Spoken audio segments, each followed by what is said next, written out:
of you. So we're starting now with fern stitch, which is this one here, sorry, and it does look like a fern. So this is a lovely one to do that you could put little French knots on the end. This one here is done with 3 ends of embroidery floss. And then this one here that's down the center of this appliqued leaf is done with 6 ends.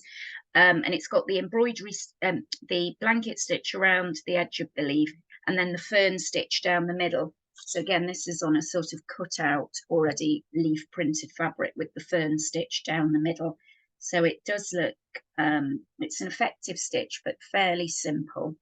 So to start it, if I do actually draw out, just to make it easier, the shape of a fern here.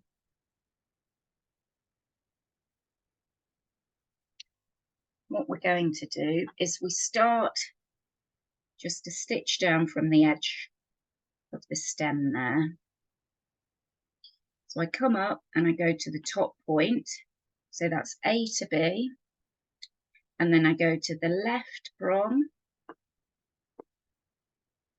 back into the center.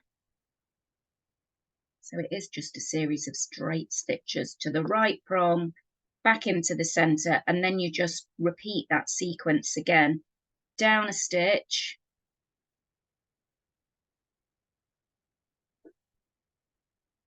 back up to that first point, and then left prong into the middle, and right prong into the center. And again, down the stitch, to the center, left prong, center, right prong, center. And then to finish off, just to leave it with a little bit more of the stem, you can always just do a last little straight stitch. So it is a really simple stitch, but really quite effective. You often see embroideries these days where it looks like there's a scattering of fern stitches scattered onto your fabric that looks really nice, little sprigs there.